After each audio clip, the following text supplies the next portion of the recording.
Hello everyone, welcome to Yoga Upload. I'm Maris Aylward. Today is Tutorial Thursday and our focus for the month of June is inversions. Every Thursday this month we'll work on a different inversion.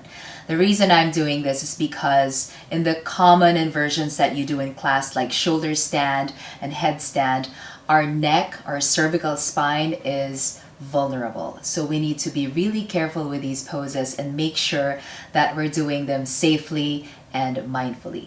Here's what we'll do this month. Today we'll start with the most simple supported inversion. Next Thursday we'll use the wall, we'll work on legs up the wall and progress towards a full shoulder stand. So there are many stages there that you can explore. On the third Thursday of this month we'll work on dolphin, which is a great pose on its own, but it's also a preparation for headstand. And the next Thursday, last Thursday of the month, we'll work on headstand. Alright, so today is the supported inversion and you will need some props for this pose to support you. If you have a big yoga block, you might just need one of those. But if you have these smaller blocks, try using two. Now if you don't have any yoga blocks, that is fine. You can use a heavy book like a dictionary or encyclopedia if you still have those, or just use a stack of smaller books, and the height of the stack will really depend on you, so I'll tell you how to do that later on to make sure you're comfortable in the pose. Alright, gather your props and let's begin. Today we'll work on supported inversion using either yoga blocks or a stack of books. Now this is an alternative to shoulder stand that I offer in my public classes. A lot of people have told me that shoulder stand just doesn't work for them. They feel that like they can't breathe or their neck hurts, which is very bad. You don't want your neck to hurt ever. And also some people feel like their chest is kind of choking them or strangling them. And so these are not great things. These are not comfortable. So this is just a great substitute for your shoulder stand. All right, I'll use the books today just to show you that you can do this without any traditional yoga props. Just whatever you have in your house, you can use that. So I have these three big books right here. In case you're curious what they are, it's Yoga Sequencing by Mark Stevens. This is Taking Charge of Your Fertility. And The Wisdom of the Enneagram, one of my favorite psychology books. It's like a personality typing system. Anyway, nothing to do with our with our tutorial today. All right, I will use this, and this is a height that works for me. Now, once you get into the pose, you can experiment with a height. You might add a book or take a book out. Make sure that your sacrum, just that triangular bone here, is resting comfortably on your stack and it's not digging into your lower back, so you feel good in the pose. Okay, so the idea is to feel supported. All right, lie down on your mat as if you're doing bridge pose. Press your feet down and lift your hips. Then you can slide your stack of books under the hips.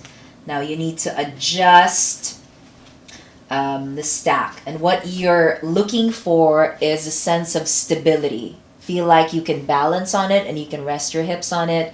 And also that it's not digging into your lower back. So experiment with different positions of the stack of books and different heights. Okay, so try and do that right now.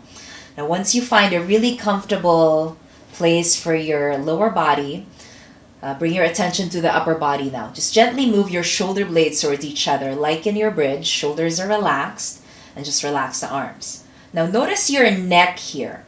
There's a slight tuck of your chin in, but you still want some space between the back of your neck and the floor. So you don't want the back of the neck to be completely flat. You don't want a lot of weight on there. So make sure the neck is comfortable. The back of the neck is long, but still lifted from the mat. Tuck the chin. All right, here's the inversion part when we have our legs above the heart and above the head. So lift your feet off the mat. And you might just start here or stay here. Stack your knees directly over your hips. And here you can get a sense of the inversion already. The idea is to give our feet and our legs a little break. We're always standing up, always on our feet, so it's good to give the legs, the lower body, a break. You can stay here if this feels good to you, or you can extend the legs up. It's a long hold. Feel free to change your position. You can keep the legs straight, or you can just bend them anytime. So this is what I offer in my public classes here in the yoga studios where I teach, instead of full shoulder stand. You get the same benefits. You have the legs above the heart, but you're not straining so much to carry the weight of your lower body on your arms, on your shoulders. And some people don't realize that, you know, they're hurting their neck in traditional shoulder stand. So this is just a good alternative to that. Now to release from the pose, just bend the knees and bring the feet to the floor. Retrace your steps. Lift the hips. Slide your blocks or your books out of the way, and then just very slowly roll down your spine, upper back, mid back. The tailbone comes down last. Massaging your spine, and then bring your knees into the chest. Pause for a few moments and notice the effects of the pose.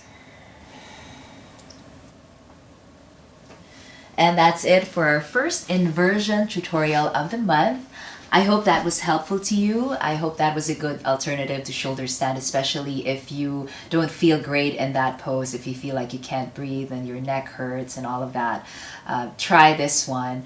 I will have a more detailed description of the pose that we just did in the description box below, so make sure to check that out. If you like these videos that I make here, make sure to subscribe to the channel. And I would also love to hear from you. So let me know your thoughts, your feedback, your questions. Write them all in the comment section below.